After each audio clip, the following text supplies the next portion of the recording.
young Pokemon Go trainers. Welcome to episode 124 of Lured Up, the podcast where we take Pokemon Go way more seriously than we do ourselves. Lured Up is part of the Pokemon Professor Network, and today is Thursday, March 26th, 2020. I'm your host, Ken Pescator, joined by my co-host, Adam Tuttle. Adam, hi, how are you? Oh, you know me. I'm fantastic. I hope you're fantastic. That's typically what you say. I think you've probably said that on 100 episodes, is fantastic. Okay. That's always the response. I'm probably the best. The best All ever. Right. Nobody's seen how awesome I am right now. You're fantastic. I love it. It's great. But we're not alone today. We have a guest, a very special guest. We are. Who? We are not alone. We are joined by who do we have? Alfindeol. Alf, how are you, man? I'm doing welcome pretty. To the show. Thanks. I'm doing pretty all right. Thanks for having me on. This is it's gonna be fun. Hell yeah, dude. I'm very excited to have you here. PvP is a big deal, and you're definitely one of the most entertaining people in the PvP space. And I was like, I gotta have this guy on the fucking show because it's just you're right up my alley. Giggity, and it's fucking hilarious. So I can't wait to get to know you in just a minute. So thanks for coming on, man. I appreciate it. Absolutely. Thanks for having me. On today's show, we're going to get to know Alf and probably talk about butts. We'll get to that a little later. A Drive to Investigate was this past week. It's happening right now, but by the time you hear this, it'll be just about wrapping up. So we'll recap our experiences there. Niantic has applied more changes to the game due to the COVID-19 situation. We'll cover all of that. And an APK mine of 0.171.0 is starting to roll out now, including the Today View, which Niantic has actually already officially announced. It hasn't hit the game live yet. So we got a lot of stuff to cover, but first, let's get to know Alfindeol. Alf, how are you? Welcome. Thanks so much. Introduce yourself. Yeah. Where are you from? What are you all about? Tell us. Yeah, tell us. We're not going to give you a chance to tell us. We're just going to keep asking. Come on, tell us but now. When do I start? Thanks, guys. I appreciate you having me on. My name is Alf. I'm a Pokemon Go streamer on Twitch. That is really all that I do. I have a YouTube channel. I do some other stuff, but realistically, I really enjoy the live medium a lot. I live in Seattle, Washington, which, as you know, right now means I'm also essentially locked down and not allowed to go outside. So it's been really interesting to sit at home and play Pokemon Go. I know everyone who watches my stream is, oh, boo-hoo, this motherfucker lives on 2 stops. They're on a park with a nest. I have like 9 spawn points. I am like no way. When everyone's like eat the rich, they're talking about me if they're talking about Pokemon Go. So it's like you never run out of inventory. You never run out of balls. No, your balls are always in good shape. That's great. my balls are always full. I definitely awesome. On stream last night deleted like 250 Pokeballs, and I could see people were probably fucking oh my cringing. God, they were losing their fucking mind. It was great. But at some point, awesome. I was like, I don't need all of these. That's great. That's awesome. So what team are you on? What's your favorite Pokemon? The fucking usual. How do you like to play the game? Obviously PvP, but I mean, outside of PvP, are you into it any other way? Let us know a little bit about, how you like to engage with Pokemon Go. Yeah, I mean, I play Pokemon Go in all the same ways everyone else does. Like deep down in my core, I was playing the shit out of Pokemon Go when there was no PvP. I was never really like a raid challenger, although I do enjoy raiding. I'm on Team Mystic. I don't care about what team anyone is on necessarily, but my favorite Pokemon is Articuno. So when they presented me a pile of teams, I picked Articuno. But I've never really been into like the team dynamic, like butting heads thing. It doesn't. It's mostly a cooperative game, so it's weird to me that there've been these weird rivalries like that. But yeah, all right, I like you a little bit more, just because you're into the ice bird types. Yeah, my very first raid catch. The first day raids came out was a perfect Articuno. I should have quit that day, but I had a really good time with that. I do collect, so I am a little bit OCD, and people who watch my stream have seen my nonsensical looking naming convention. But I do collect 3 times living dex, so I have perfects, shinies, and then I collect lucky level 1 Pokemon. That's pretty specific. Yeah. That's very specific. I thought luckies by themselves were too easy. So I just got like a couple random level 1 Pokemon in trades early on lucky. Like I got a level 1 Ditto, which just made me smile. And then I got a lucky level 1 X Unknown like a day later. And I was like, nah, this is it. I'm just collecting these. So I'm up to like, that's cool, 360 plus unique lucky level 1s. Holy shit. So it's been like, that's impressive. It's a community effort. Like I have a spreadsheet with a leaderboard for people who give me level 1. So every level 1, lucky level 1 I've ever gotten is like marked, and there's like a list of different trainers who've given to me. So it became kind of like a fun community thing. It's really cool because I literally cannot do that on my own. Somebody has to catch a level 1 Pokemon and think, you know what? Alf wants that. I'll save it for him. And I was absolutely floored when people started doing that for me. It was unbelievable. Awesome. And what's your history with the franchise? I mean, any experience with Pokemon prior to Go, or when did you start getting into the franchise itself? Yeah, so I have, I got a Game Boy Color and Pokemon Red when I was younger. Like literally when the first wave release, I got for Christmas a Game Boy Color and Red, and it was clearly like just love at first sight. Like I played the shit out of that game, probably too much, and it sort of waxed and waned like past that. Like I played a ton of Red. I played like when Gold and Silver were like you could get the Japanese emulator version before it came out. I played like most of that, badly translated, and then never actually bought Gold or Silver. And then in college I played Gen 4. I played Diamond and Pearl after getting laid off from a job. They gave me like a fat paycheck because it's a seasonal college job. So I bought Diamond and Pearl, and I played something like 120 hours in 5 days. Wow. Because I was just like in college, not sleeping. I had no job. I was like, well, I'm just going to play the shit out of this, and played a ton of it. And then I kind of like always liked the franchise, but never really like got back into it. Like I played weird stuff. I played Pokemon Conquest. Do you remember Pokemon Conquest? Sure. Yeah, sure. That was I remember it. I never played awesome. it though. Like it was amazing. I loved that. I played a couple of the mobile games. I picked up a few of the main series games along the way and never sank that much time into any of them. But I've essentially been playing Pokemon on and off since the very beginning. That's awesome. I mean, that's typical. I mean, even for myself, there was, Gen 4 kind of was like a drop-off point for me. So like I played the shit out of everything from Gen 1 through 3, and I kind of fell off on Gen 4, came back in Gen 5, and then Gen 6 I started coming back real strong. But that's part of the beauty of the franchise, because it has such longevity and it's so diverse.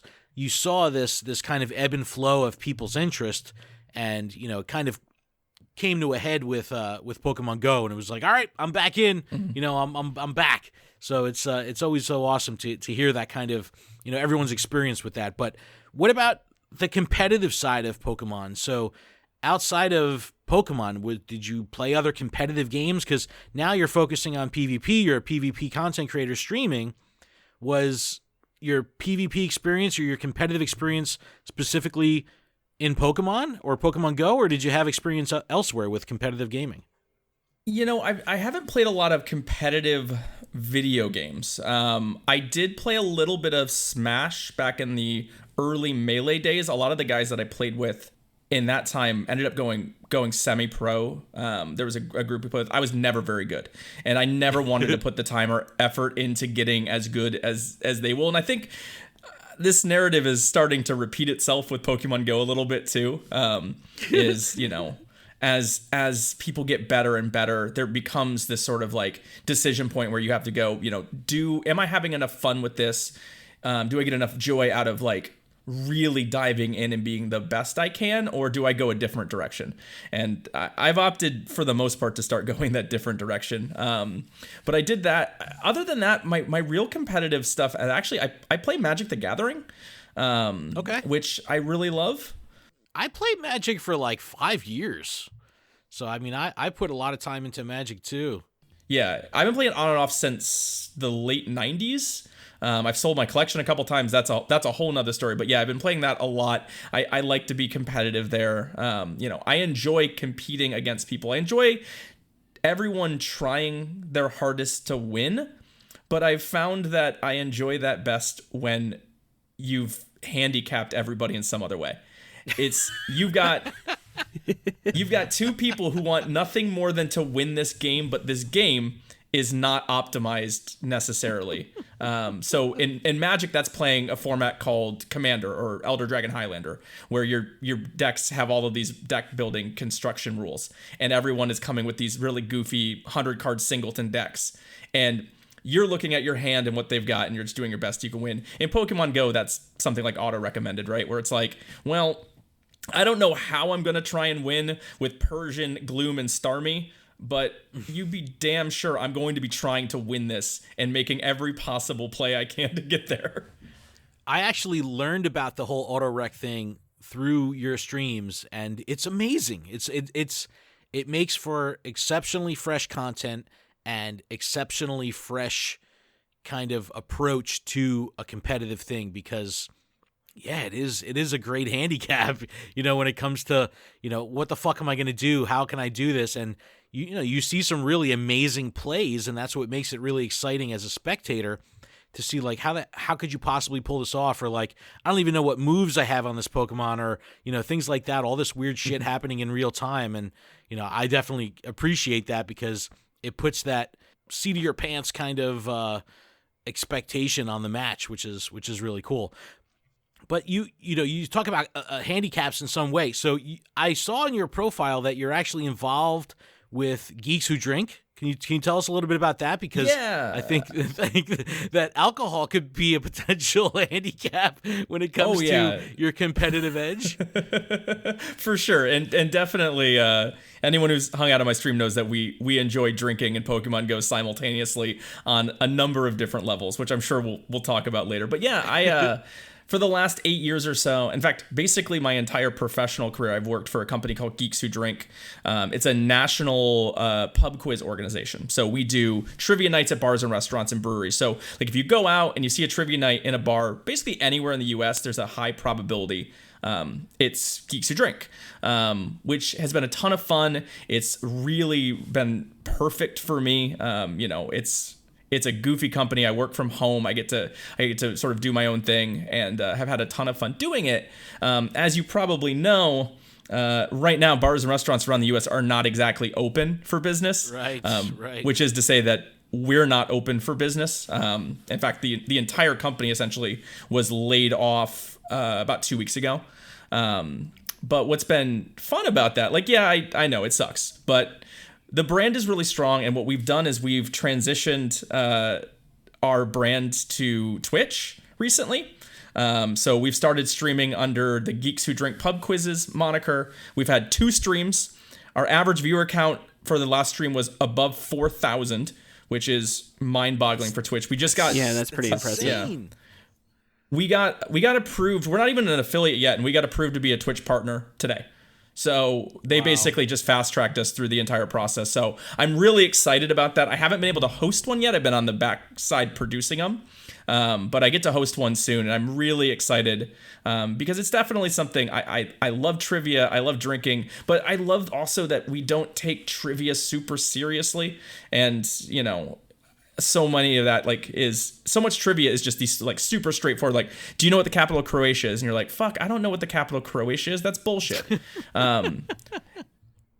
We write questions so that even if you don't know the answer, you could in theory solve them. We build them with context clues. We make references. There's all sorts of things we can do where, our goal is that we want you to get the question right. It's not, we don't want to stump you. We have no interest in that. We really just want to get it right. That's awesome. Yeah, with I host, again, with all the shit that's going on, I didn't do anything in March, but one of the tournaments that I run for Sylph through my New Jersey Go Battle League is at a brewery, Red Tank Brewery in Red Bank, New Jersey, and they host Geeks Who Drink events. So, I would That's always see awesome. that name, and then when I saw it, it come across in your profile, I was like, oh shit, man, this world is just getting smaller and smaller. So, very, very cool. All right, let's talk about PvP though, because let's talk about butts first, because I need to know what the fuck this is, because I've been in a bunch of your streams and not one has gone by without some reference to butts and just help me out here. Help me understand Okay. what the relevance of butts is and how this all started, because it fucking makes me smile every time. I just don't know why. Yeah, so you've pretty much stumbled on it. It makes you smile, right? That's kind of what we're going for. So it's all started because we, at some point on a stream, we started talking about the tired old Whismer has a butthole meme. Which, if you've never looked at a Whismer, it has a butthole, like very clearly defined butthole. So it was just sort of a joke. Like, I just brought it up one time, and then suddenly the chat just kind of went wild about it, and I feel like maybe some of them hadn't been exposed to it yet. So we started going through, we had a stream where we went through the entire Pokédex. This was early days, and just literally checked every Pokemon for a butthole. I don't know why. I don't know why people watched it, but it was funny, and we had a really good time. And slowly but surely, it started, like, I added, the Streamlabs bot, and you need channel points. I was like, you know what? Let's just call the channel point butts. And then it was like, you would, like, do, like, points. You'd be like, so-and-so has 0 butts. And it's like, this is funny, and I can't not laugh at this. It's immature as hell, but it's just taken on a life of its own from there. And you know what? Great. I can think of worse things. I can think of worse things to be associated with. So that's really fucking hilarious. It's just a joke it's very unique. Spun out of control. No, I subbed to your channel, and it was like, Yamper's butt shaking on the screen. The chat filled up with fucking butts. I go, this is hilarious. This is fucking hilarious. It is so cool. And it was like, everyone's in on the joke. It was so cool. I have to give my buddy and my mod Cody Miles credit for finding the butt footage, which is the sub alert. It's a GIF from the Pokemon anime, and it's like Ash and a couple Pokemon just with like ass in the air shaking it, and I don't know why or the context, but it's so silly. And he found that like really early on and sent it to me, so he definitely has responsibility. And I have to explain the fact that the sub thing is a reference to the Bush's baked bean commercials of the like late 90s. Apparently, I realize now that most of the people in my chat were born after those commercials were popular, which is worrisome, but that's neither here nor there. Yeah. Hey man, you're not on YouTube. You're straight. You're good. I know. I'm not worried about whether or not my content is for children. It's not. Yes, Don't let your children watch my stream. Yeah, it's not. It's good. But all right, let's get to the PvP here. So what motivated you to like even start streaming in the first place? Like picking it up and actually creating content, not just engaging in the content, but actually creating it. Yeah, so I've been watching Twitch streams for a long time. I mentioned earlier that I'm a big Magic the Gathering fan. I used to watch a lot of Magic streamers. And since I work from home, I was just like, oh, cool. I guess while I work, I'm going to throw, Magic the Gathering on in the background. And I had considered streaming that, but that category is so deep. Like, at any given time, there's 500 people streaming that game. And I was like, the grind is just, I don't have it in me necessarily. Like, at least not from there. I think it would be a real challenge. But I was always like, man, I could be a Twitch streamer. I perform, I host quizzes. I think I've got the right personality for it. I just I haven't found an opportunity yet. And then about, what is it? It was Jungle Cup. So that would have been July, I think, July or August of last year. I had a friend who'd been streaming classic Tetris, and he was like, hey, do you and a friend want to do a stream with me for Pokemon Go? And it was me and my buddy Philly Ev, who some of you know from Trade Wars and from just generally being a badass battler. We're local, and we sort of have a little fun rivalry in local tournaments. So we did a Jungle Cup stream, and we just got on his channel. Me and him just sort of drank beers and learned Jungle Cup together. We did some testing. It was fun. And it was like, kind of really got bit by the bug. And at about the same time, Go Stadium was starting to ramp up their streams. And I know T-Wastel and some of those guys.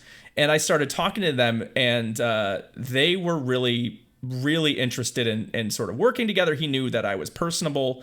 And so slowly but surely, sort of, they let me sort of work on some streams. I did some auto recommended during one of the showdowns, which was like one of the first times we introduced auto rec to like a big audience. And it just sort of escalated from there. I learned how to stream on my own, and then launched my own channel soon after. And honestly, without their help, it would have been a much longer road. So I really, appreciate the hell out of what Go Stadium did for me early on, is giving me not only a platform to sort of work with them, but also helping sort of bring attention to my stream early on. Go Stadium people are good people. So Yes, they are. definitely support them. They just relaunched Stadium Cast. So I was kind of helping awesome. them in the beginning, getting the Stadium Cast off the ground, and we kind of put it into like development mode, and they just launched it on their own. So big positive vibes and support over to the Go Stadium crew. Make sure you check out Stadium Cast. I'll link to it in the description so you can give those guys a sub and support that show, because I'm sure it's going to be fantastic. Let's talk about the airplane mode thing in PvP, because that was kind of a big point, I believe, in people recognizing you, because that kind of went viral within like a 24-hour period. That thing fucking blew up. And, if you're not familiar, when Go Battle League was in preseason, they found the exploit where if you put the game into airplane mode, you could pretty much shut down your opponent and, just fucking wreck them. So you were like really the first person that was able to show this on stream and reproduce this, and the reproduction was flawless. And then that kind of garnished the eyes of Niantic, and it was like, all right, we gotta fix this shit like fucking pronto. But how did that had to be like a crazy thing, right? Yeah, it was real weird. The tweets don't age well, but you can go back. I haven't deleted any of these, but essentially, there was a lot, and there still is, but there was a lot of complaining about lag in Go Battle League. And there was a lot of folks, saying, oh, look at my opponent who's cheating me. Look at this person who's, definitely freezing. And I literally tweeted that day, I'm like, look, there is no such thing. Nobody is cheating you. There's no exploit here. And if you have proof of it, show it to me. Well, somebody sent me something. And I worked with them. They're like, hey, I've heard sort of a rumor that you can sort of, essentially if you toggle it in just the right place, it produces a weird result. So we started testing it offline. We started testing it in just Ultra Friend battles. And turns out, yeah, if you toggle your airplane mode on at just the right time, it just throws your opponent off the server and you can just beat them down.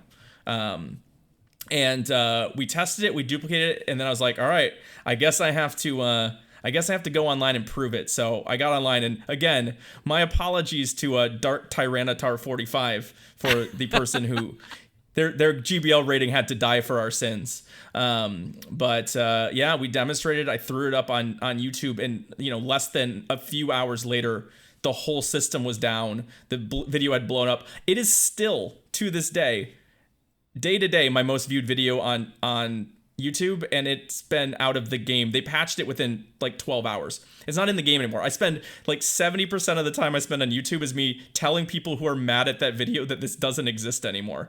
There's still so many people that still complain, there's the fucking airplane mode glitch, and it's like Niantic support. It's like, actually, that was patched out of the game. It's like, people still think it's live. I do have another sort of story. I haven't really told this one in its entirety yet. I was planning to do a video on it, but frankly, it never came together. And it was the thing is that the airplane mode glitch actually gave me enough clout with Niantic that I could, through a mutual contact, through someone itself, reach out to them about other exploits. Because I actually found another one about a week later that I never made public because I didn't want people using it. One of the fallout problems of airplane mode was that people started using it. They were like, oh, I wonder if this works. And then they were just ruining the experience for everybody. I genuinely feel pretty bad for people who got airplaned in like 4 hours it was live. But I found another glitch where you could quit the game during your opponent's charge move, and it would freeze their game. You would be out. You would have quit. But you could basically use it to either rage quit on your opponent and cause them to lose their Go Battle League battle, or if you did it in a Sylph tournament, you could freeze them on their charge move to force a replay, especially in a remote tournament where you can't see what's on your opponent's screen. Oh, shit. Yeah. So I ran that directly That's to... brutal. Yeah, it was pretty easy to do, and I ran it up to Sylph, and I was like, because I used to. Elle Kastrolowski is local for me. She is a friend. We actually ran the local PvP scene together, so we wrote a lot of the rules that Sylph adopted, and she's done a fabulous job of sort of taking those to the next level. So I reached out to her, I was like, hey, this is a thing that you need to know about, because I could see how we could exploit this in a Sylph tournament. So we talked about it, and she decided, and we both decided, like, hey, we should probably not make this public. Let's try and run it to Niantic through the back end. Giggity. And we did, and they fixed it about 5 days later. So it's a rare kudos, I guess, for Niantic for listening. And since then, I've not found wild. anything new.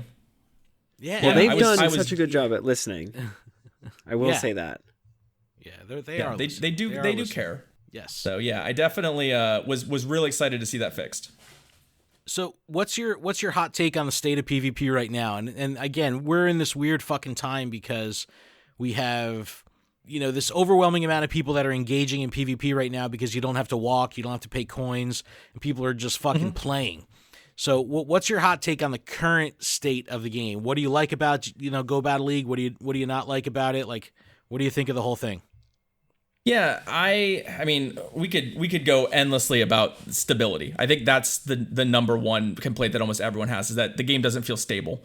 There's just there's too much lag, there's too many small glitches to make the game genuinely high quality. I think I've talked about this a little bit, and I know that there are a lot of people in this community who want to see Pokemon Go become a true esport, want to see it really take off and get the due it deserves. And I think the game itself, from a conceptual standpoint, has everything it takes. I think it's easy to play, but hard to master. I think it's got the great Pokemon sort of branding, and anything with Pokemon on it has potential. But the real answer is that I think the barrier to entry for Pokemon Go PvP is too high. And it's not that, you have to play a lot to be good. It's that you literally, me and you, could not play on an even playing field. Right? We don't have the same Pokemon, and we don't have access to the same Pokemon. And if somebody was like, man, Pokemon Go PvP seems lit, I want to start today, and they made a Pokemon Go account, it would take them months to be competitive. Yeah. And not even like months to be competitive because they have to learn it. They literally cannot have the resources to play. They have to get to level 38, which is going to take some time. They need Mon, they need Dust. Some of the stuff is literally not available, right? You literally cannot get some of these things at this time because of, exclusive moves or other factors. So I think that and you're while the limited to game is whatever great- raids are going on. Yeah, or if you need Frenzy Plant on a Meganium, you just don't have a chance to get one.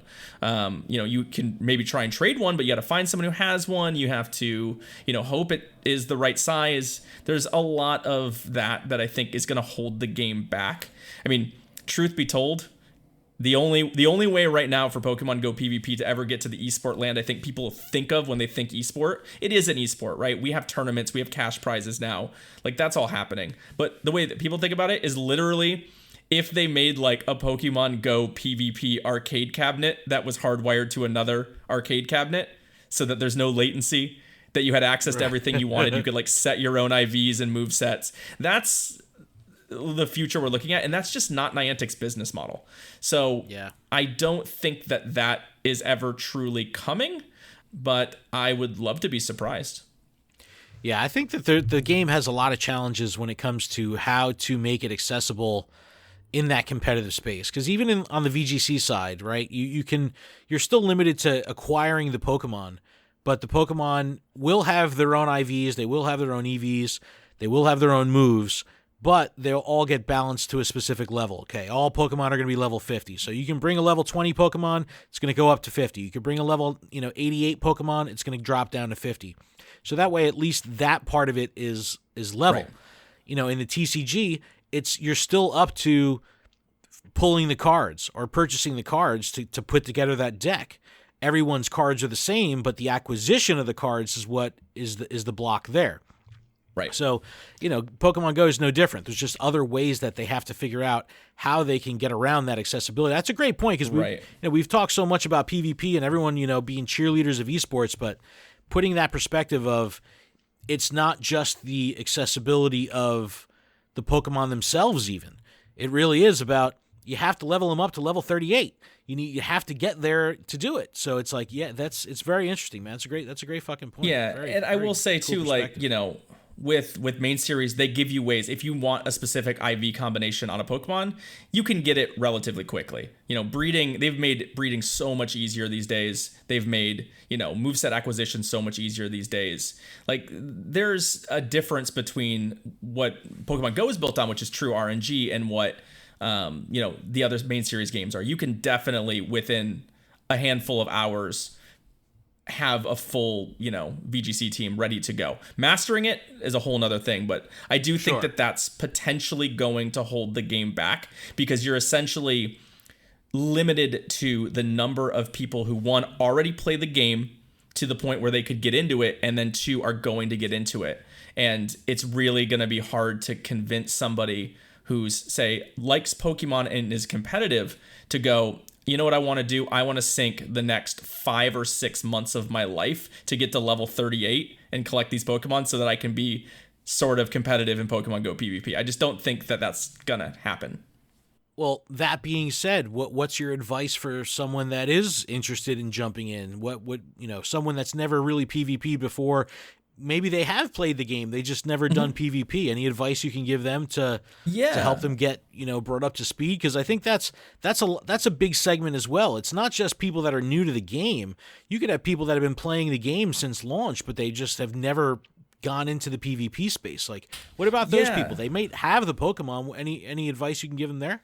Yeah, and I actually think that this serves as a good segue to an extent, is that there's a gap right now, I think, between Pokemon Go players who PvP and your average Pokemon Go player.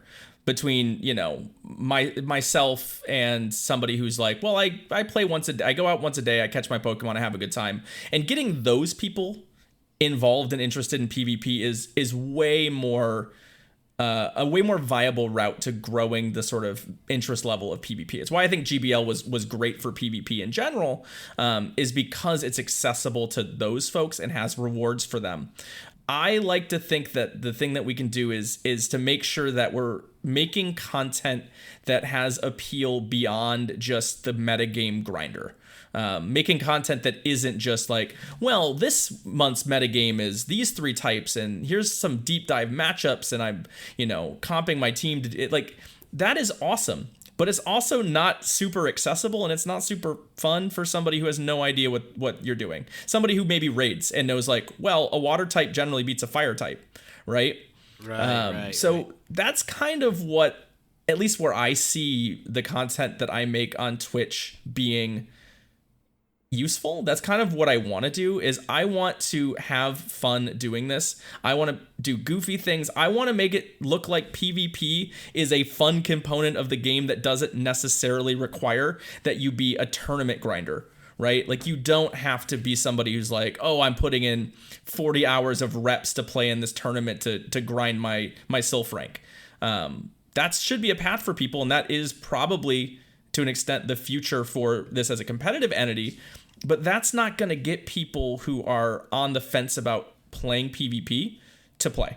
I've come to this realization, like you were saying earlier with yourself. Like, I know I'm never going to be a fucking heavy competitor, but I just want to have fun, and I still want to do it. When I played Ultra League in the preseason, I was getting fucking wrecked, but I was still having a great time. And with your content too, I mean, even in your profile on Twitter, you know, you have the hashtag PvP should be fun. I think that speaks volumes to the perspective and the angle that you take on it from a content creator perspective, because yeah, there's more to it. I want to come here and I want to talk about fucking butts, and I want to see people drink and have a good fucking time. And, you know, there's places where I can go if I want to, you know, look at graphs and spreadsheets and numbers and, you know, get down to that kind of nitty gritty. But yeah, and here I am. I get excited because I caught a rank 1 Tauros, and it's like fully powered up. I got multiple attacks on it, and it just gets wrecked every time. Oh my god, it's but you absolutely like using terrible. it. Exactly. But I just keep getting wrecked. I mean, I have a rank 1 Seadra with 2 moves that's always in my auto recommended parties, and I hate it. I like to curse it out whenever I see it, but I love that it's there. It gives me something to talk about. I mean, one of the stories I like to tell is that I was at a restaurant with some friends, and we were hanging out. We were all playing Pokemon Go because that's what we do. But there was a table of folks, and 2 of them were talking about Pokemon Go, and at one point they just were like, "Hey, do you want to battle?" And they went, "Yeah," and then they battled, and it was like from a somebody who, like, it would make people's minds melt, the kind of things they were saying and doing, but they were having so much fun, and they were like, "This is fun." That's the best. And yep. You know what? You're more likely to just getting people engaged with PvP, to know that it's a feature and something that they can do for fun, is going to yield some results, right? Like, do I think either of them are going to be joining Sylph tournaments anytime soon? No, it's very unlikely. But if they're enjoying it, maybe now when they hang out with their friend, instead of, like, you know, dropping some lures and catching some Pokemon and that's all they do, maybe they have a battle, and maybe somebody does catch the bug. And I do think that that's an approach that's sometimes lost on some of the more competitive players and content creators. They create great stuff, but it's really hard to go from not really knowing anything about PvP directly into, a metagame discussion. I've seen a lot of them start to make beginner content, which is really awesome.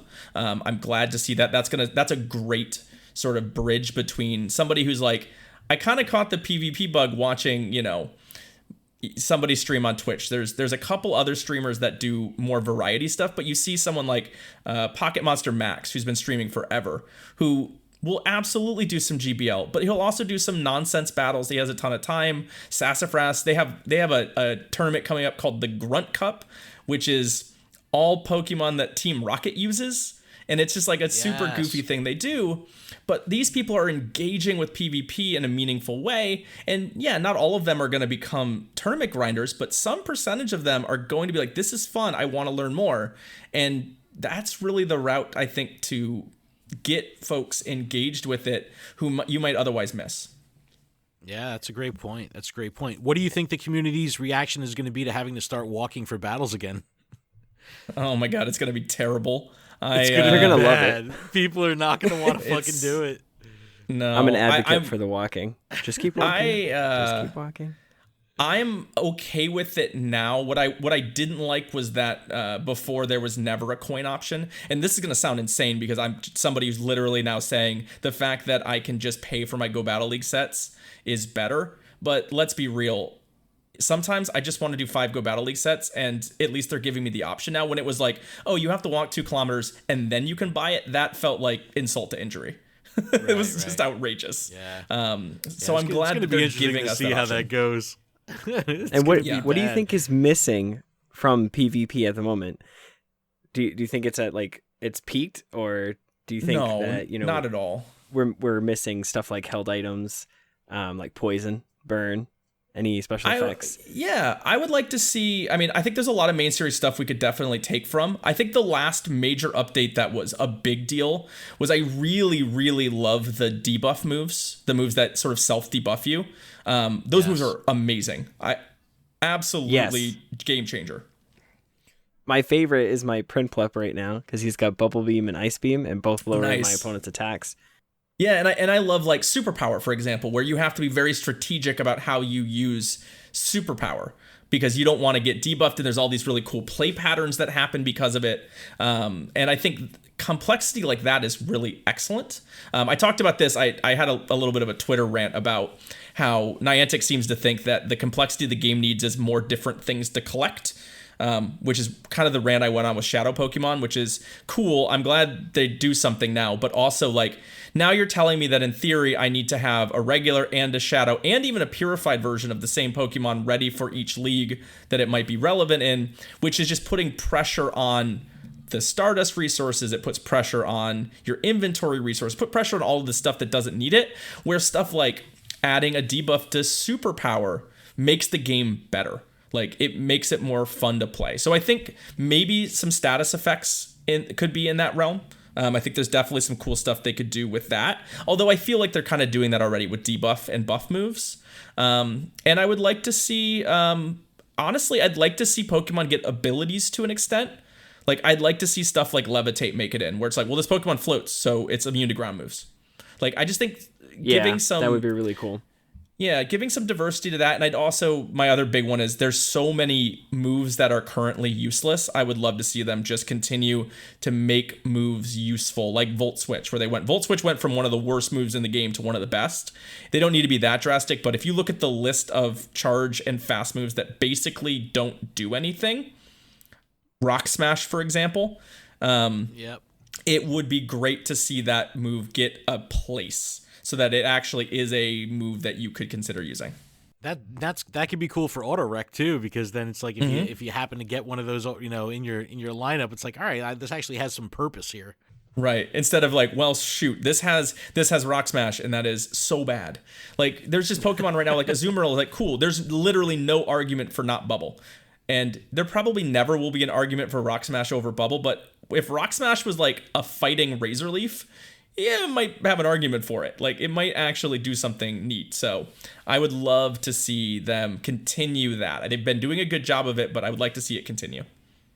And how important are the IVs to you? Like, I get excited when I get my rank 1 Viper or my Tauros, but like, does it really matter that much? When you're looking at IVs, do you have a general range you want to keep? Like I said earlier, I'm kind of a collector. I do like the collecting aspect of the game, so I definitely keep the best IV'd version of what I have. I don't look at the rank usually because it can be misleading. I'm usually aiming for something that's in, I use stat product. I use Calci, and stat product is one that it gives you, which is like 98% or better, which I think is like rank 200 or better, generally speaking. And I'll keep almost anything one of the best that is above that. Anything above 99% stat product is probably getting powered up and double moved, because I love to waste dust on stupid things. Okay. And Fair. but Me too. Ultimately, like, I've been playing tournaments with some shitty Pokemon. My Skarmories are unbelievably bad, and I have won a lot of tournaments with those Skarmories. I'm happy to be upgrading, but frankly, I think, like, there's a lot of rabbit holing that happens with IVs. And this happens, if you remember, in the raid community too.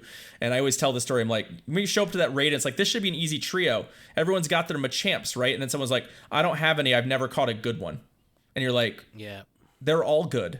Just evolve 3 level 35 Machamps. The park we're in is a Machop nest. Just catch them and evolve them. Worry about what's good later. I think good is a paralyzing statement. And people tend to be paralyzed when it's like, well, I don't have a good one. It's like, it doesn't matter. Your worst Skarmory is still better than no Skarmory. So yeah, I think that's fair.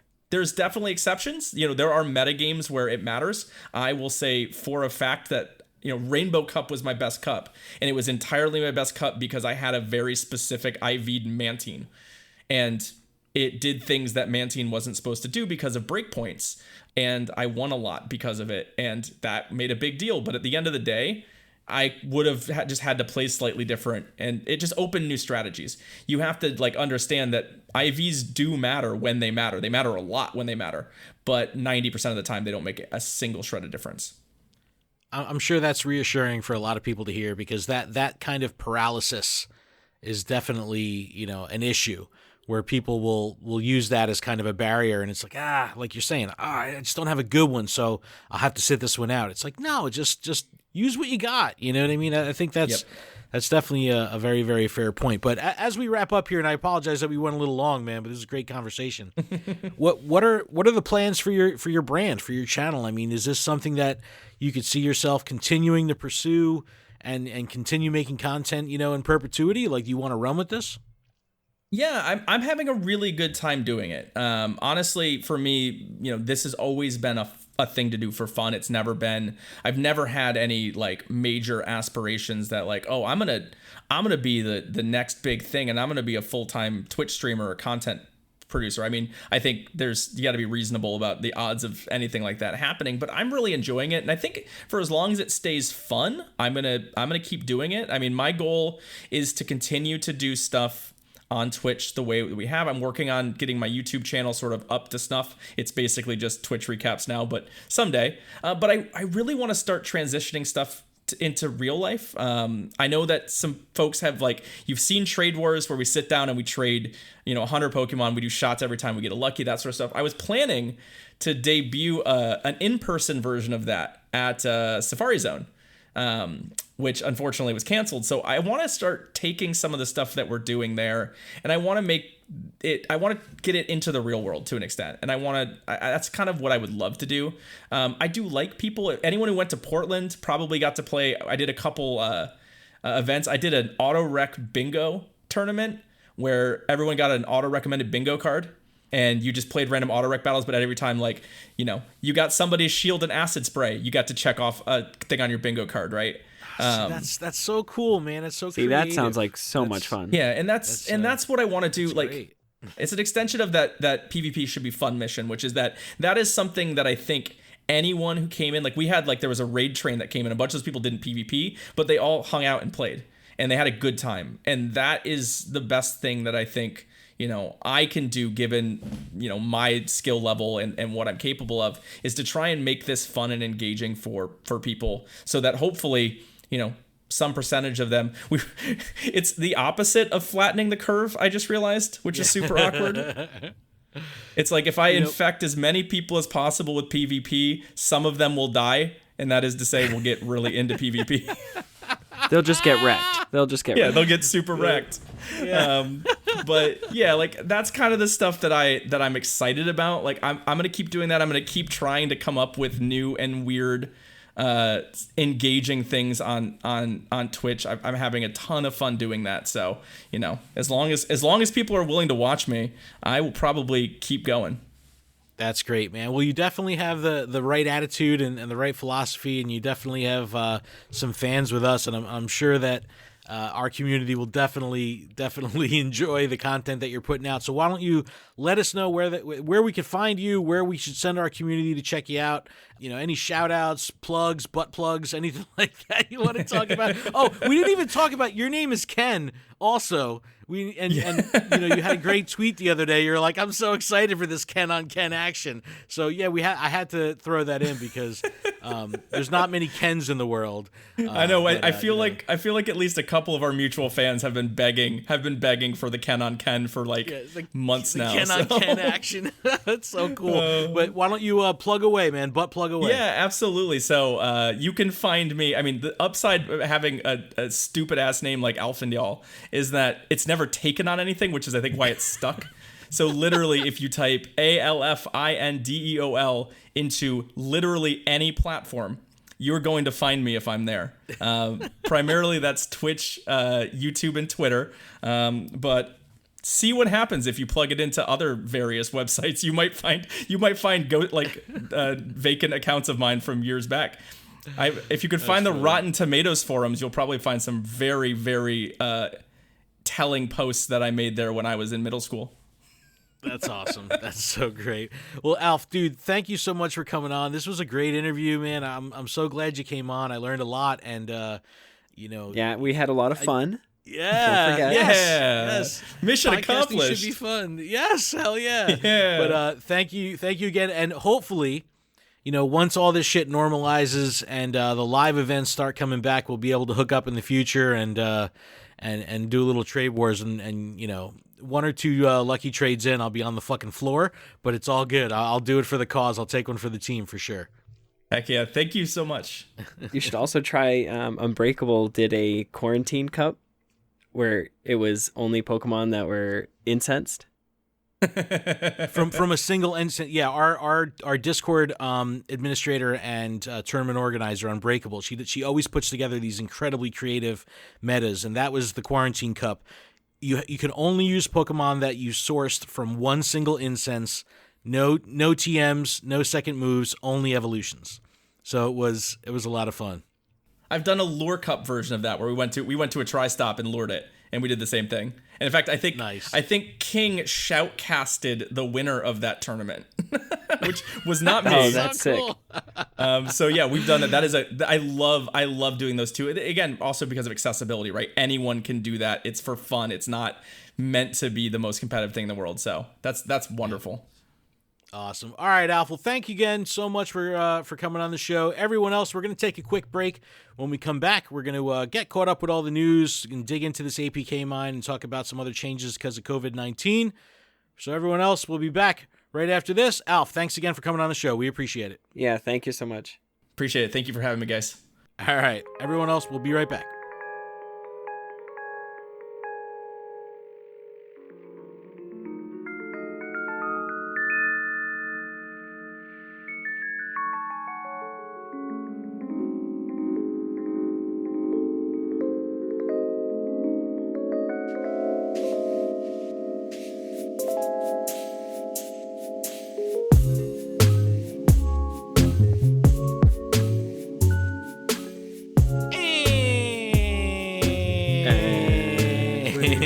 And we're back. Thank you guys so much for that break. It was great. I'm very refreshed. Alfindeol, thank you so much again for coming on the show. Great guy, super positive, very well spoken. I hope everybody else had fun, because he should be a podcaster. Yeah, it was a lot of fun. Make sure you check out his streams and go talk about butts and PvP, because that's what it's all about. And he brings that same fun and positive energy to his streams. So definitely make sure you check him out. All the links for him will be in the description. So definitely support him, give him a like, follow, all that good shit. And yeah. All right, a little housekeeping to get through before we do the back half of the show. This podcast is powered by Patreon. Please check ours out over at patreon.com/PokemonProfessor, where you can support this show for as little as $1 a month. And that $1 will get you access to our patron-exclusive Discord, which is a fantastic place filled with fantastic people. And I want to give a huge shout out to our show supporter tier patrons: Brittany J, James, Matt, M. Pitts, Terry, David, Chris, Sydney, The Noise, Harry, Pokenabbot, Purple Pancakes, Dem Gears Be Bangin', Lady Goobly Meat, Go Ranger Matt, The Phoenix, Baker Boy, Jolt Switch, Alex, The Illustrious Overseer, Jason, Matt from Kentucky, Paul, Justin, Val, Monica, PJ, Augmented Naturally, J. Mackle, Brian, Smeatwad, G-Stack, Sam, DJ Banks, and new for this week, Matthew, and upping the patronage from last month, Lynchbot, Unbreakable, and Chad. Thank you all so much for your support. Thanks, great fucking guys. Patreon week. Really, really great. You We really all appreciate rock. it. Couldn't do this without you.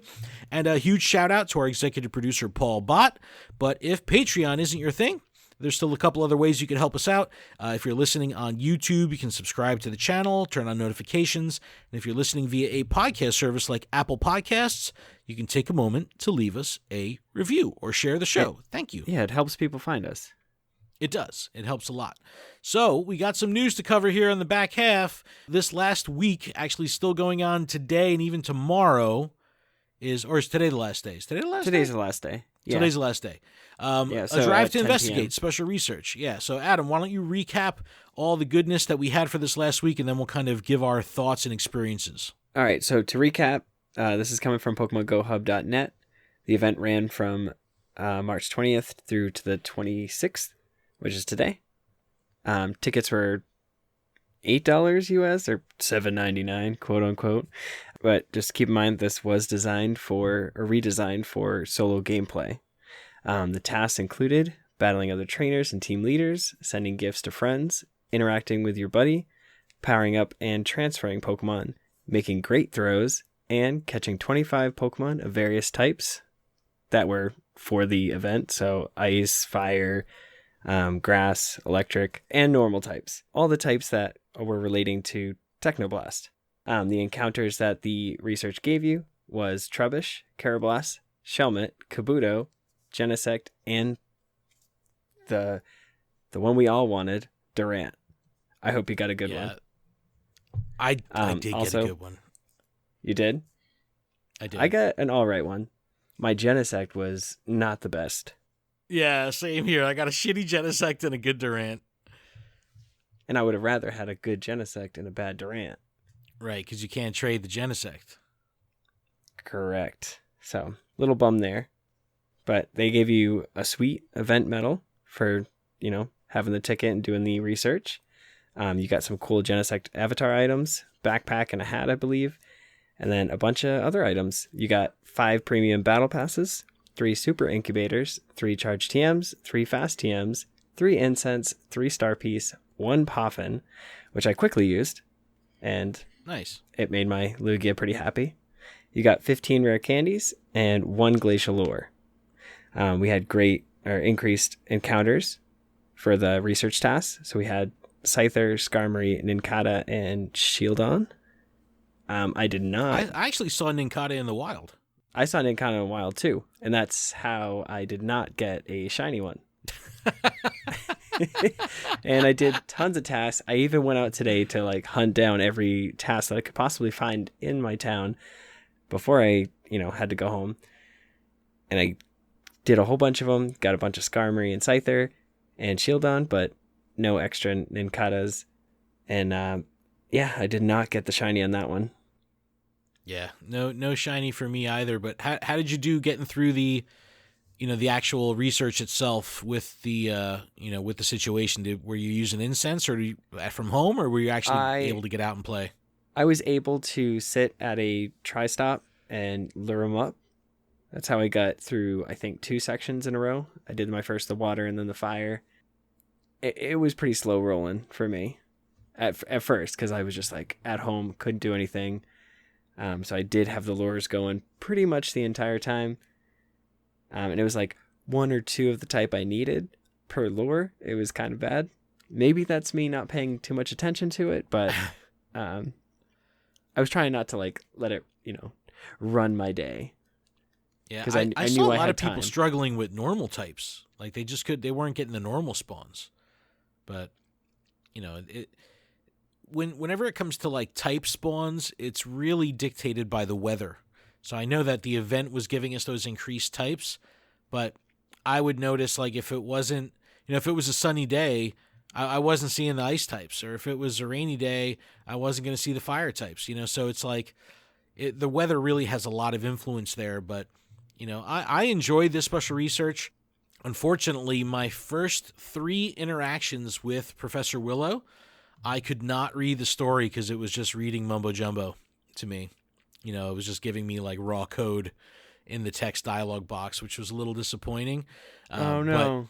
But yeah, he's just saying like, hi, quest 3 _ number mumbo jumbo !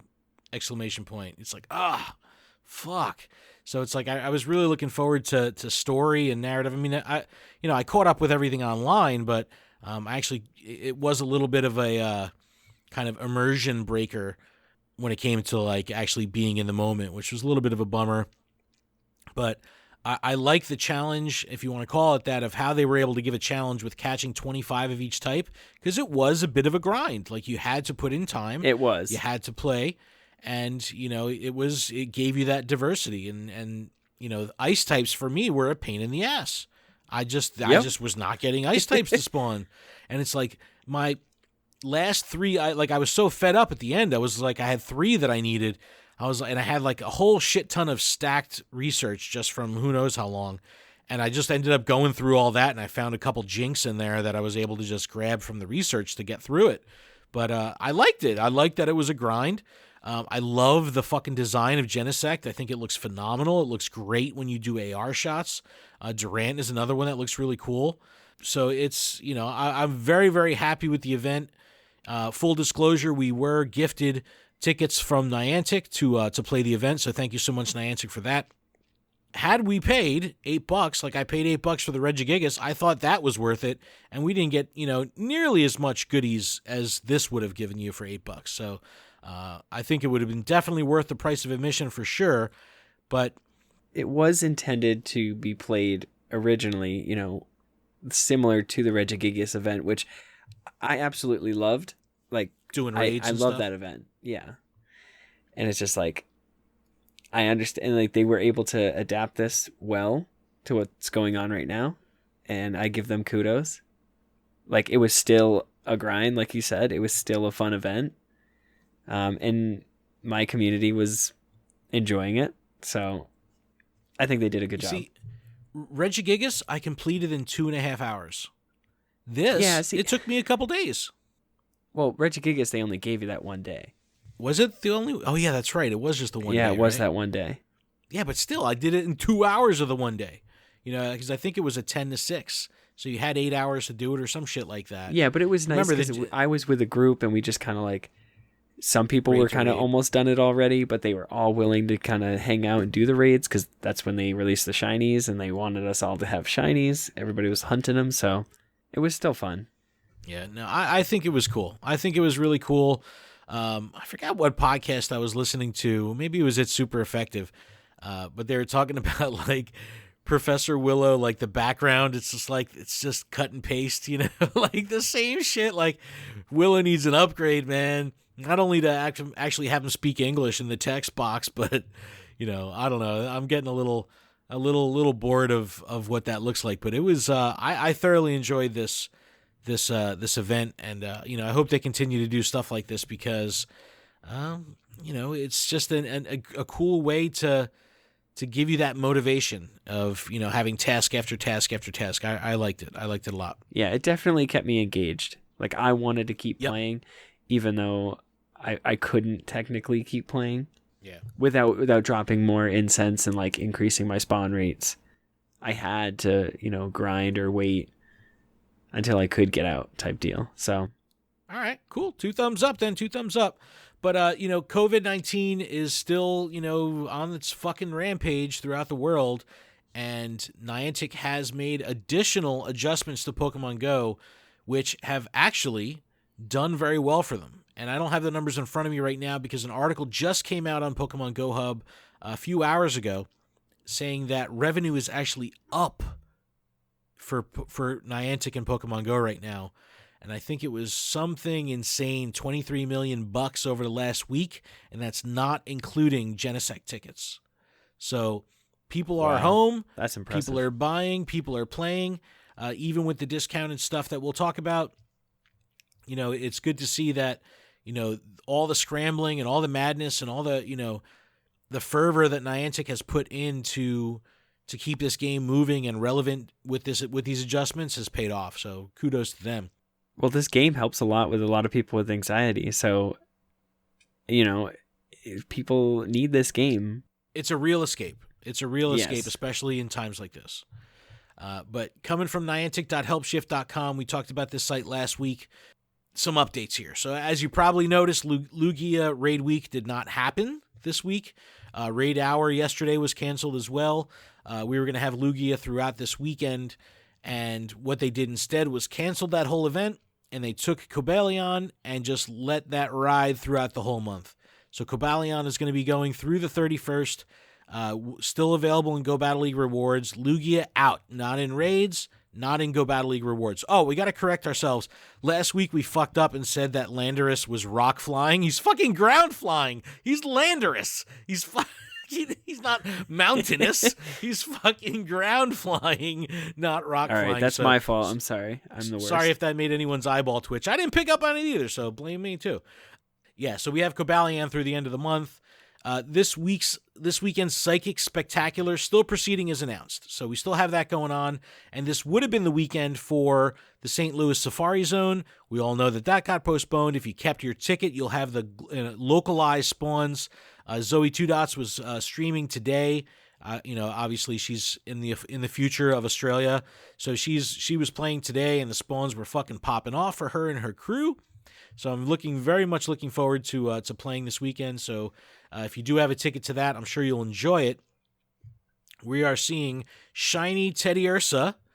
Of course, we have the release of Gothita and Solosis.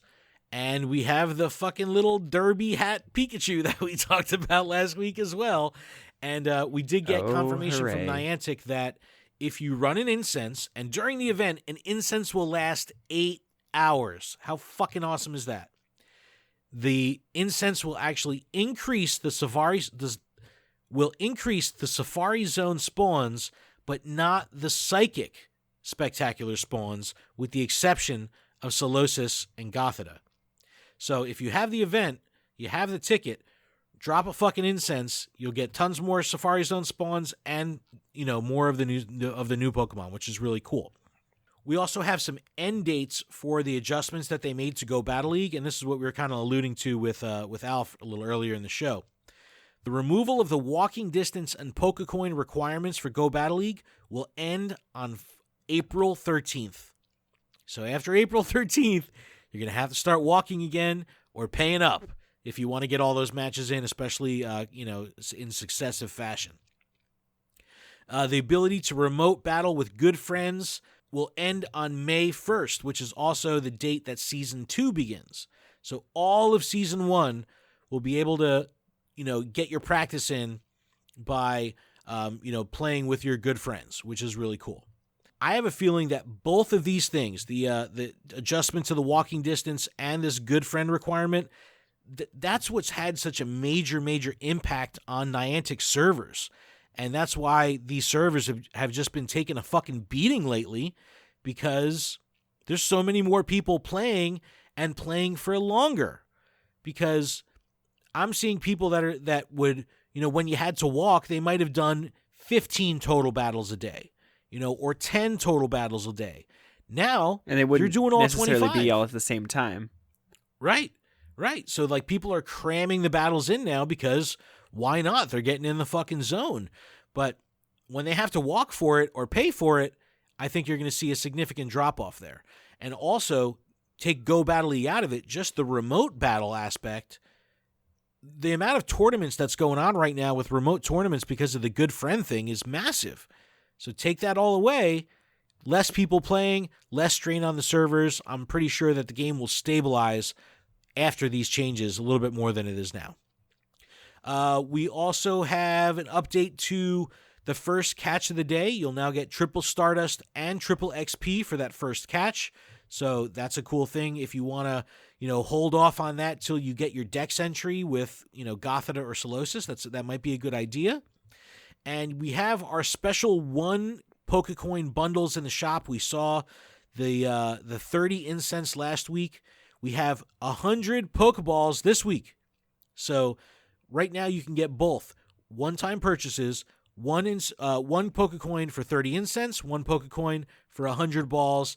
On March 30th, that's going to update. Both of those are going to go away, and it'll be another bundle for 1 Pokecoin. And they said this is going to run until further notice. So I'm sure that'll be, you'll have a couple weeks of these bonuses, these, deals, which is really cool. Now, I ran a little experiment.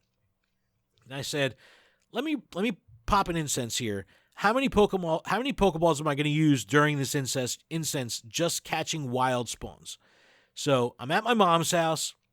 There's no spawns here. 0. None. Zilch. I dropped the fucking thing.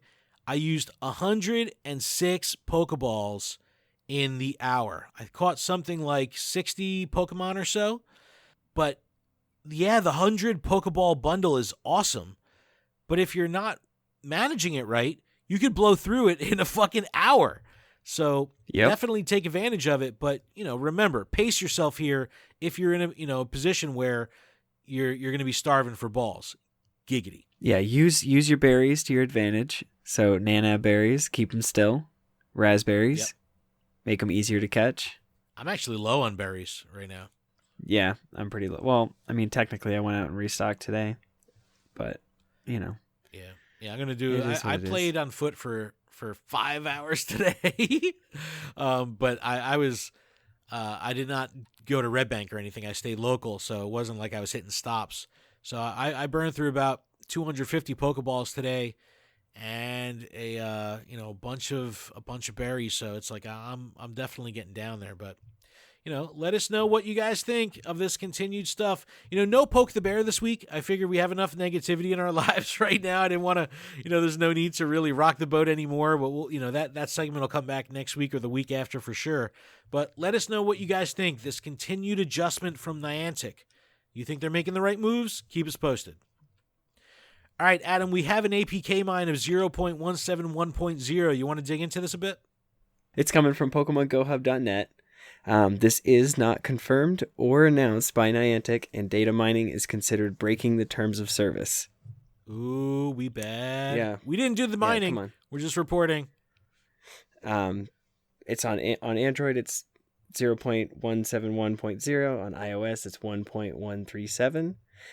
We're getting a new loading screen.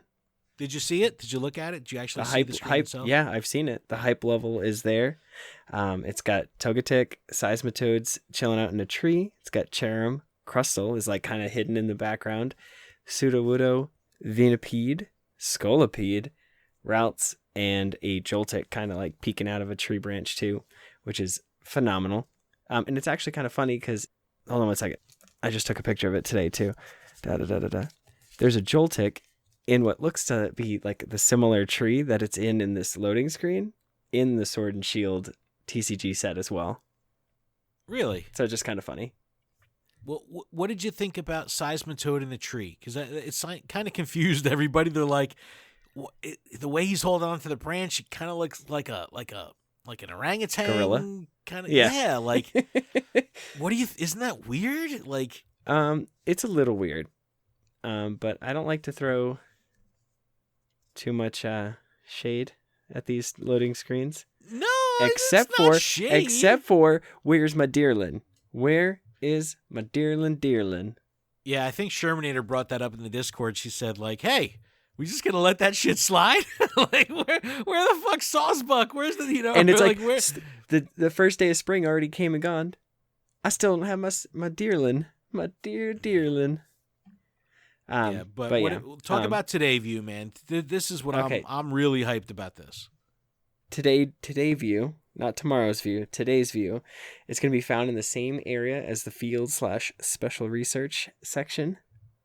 And it's going to basically be like what's going on in the game right now. So current events, it'll show you like what's going on, even if there are overlapping events.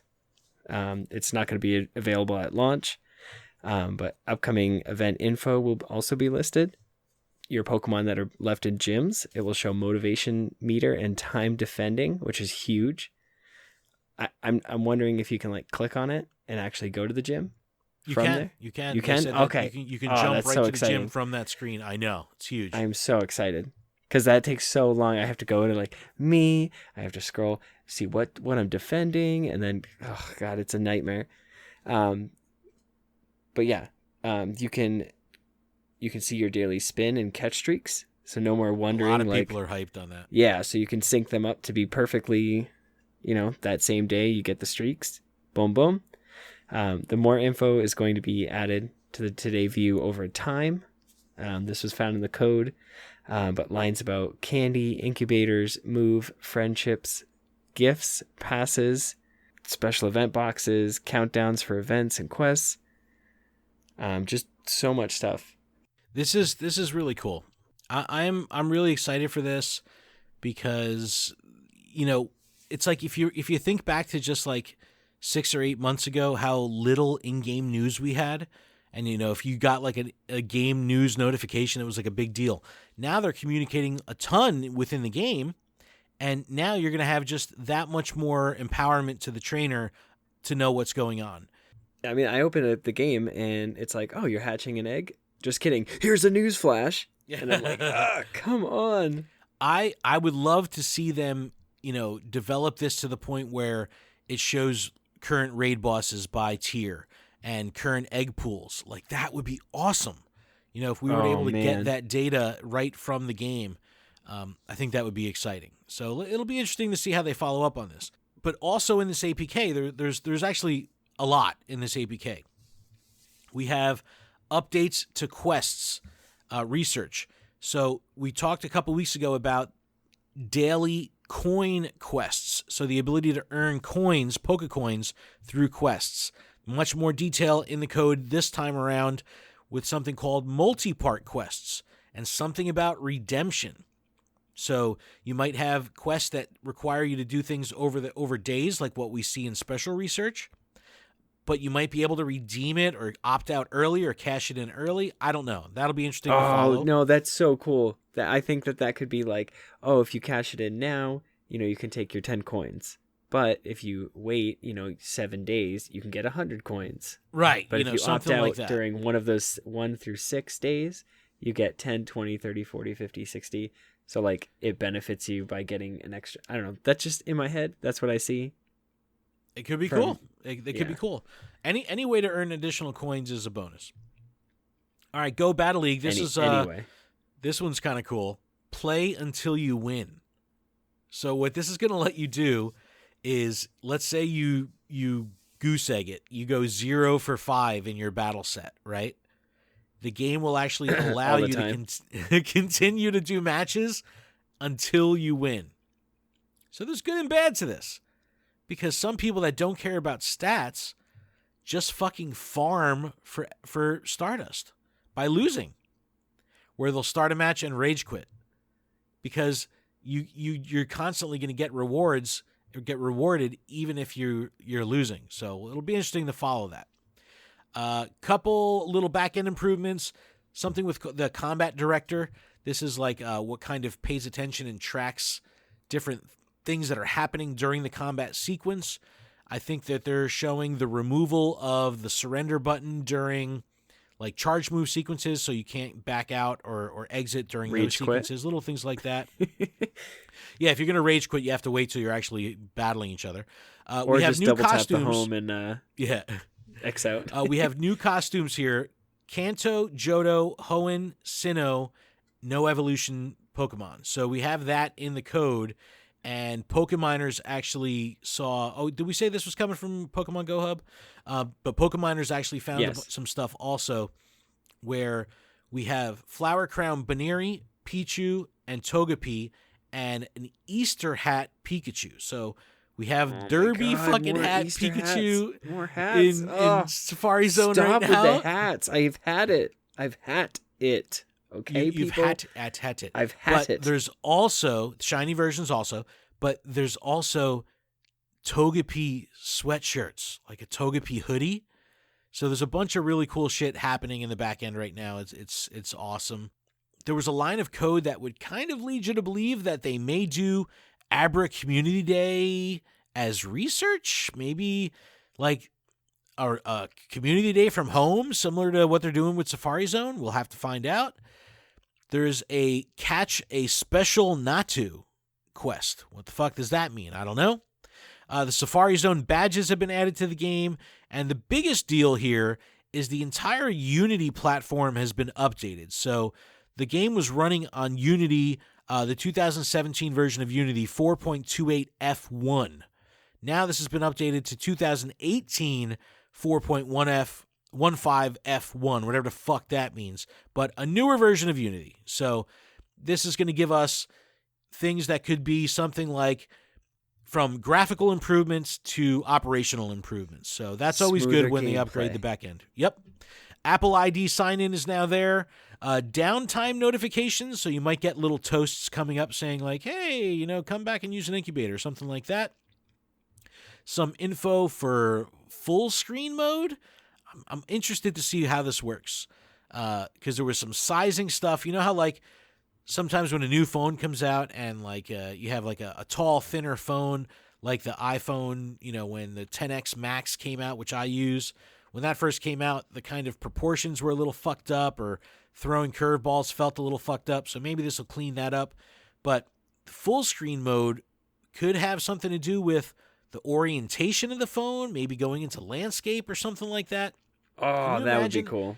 If PvP moved to landscape and you could actually turn your phone and do PvP from a landscape. And it looks more like an original battle where they're... That's what I mean. Left sick. And right. That'd be so cool. I want that. Oh my God. Awesome. Don't get me excited. I know. That'd be really cool. So a lot of stuff going on in the back end. It's interesting. And I think that's it though. I think that's a show. I think that is a show. It is a show. I mean, we just did it. We had a great interview. Yeah, good to have Alfindeol on. Yeah, Ken on Ken action for sure. Ken action. I was in the middle of that Ken sandwich. You were an Adam. It was Ken buns with Adam spread. Oh gosh. That's great. But thank you guys so much for checking out the show. Please email us, info@luredup.com. You can give us a call, text, email, video, picture, whatever, 732-835-8639. Our text message service will be launching next week. So get in on it. Don't be scared. Yes, if you want text notifications about in-game events and funny little messages from me and your favorite content creators, give us a text, 732-835-8639. Check out LuredUp.com for everything that's going on the show, PokemonProfessor.com for everything that's going on the network.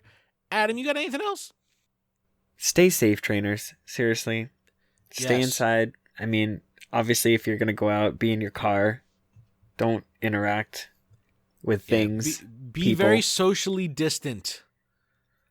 Be in a car, but like one parking spot away from another car, and roll down the windows and yell, "Did you get the shiny?"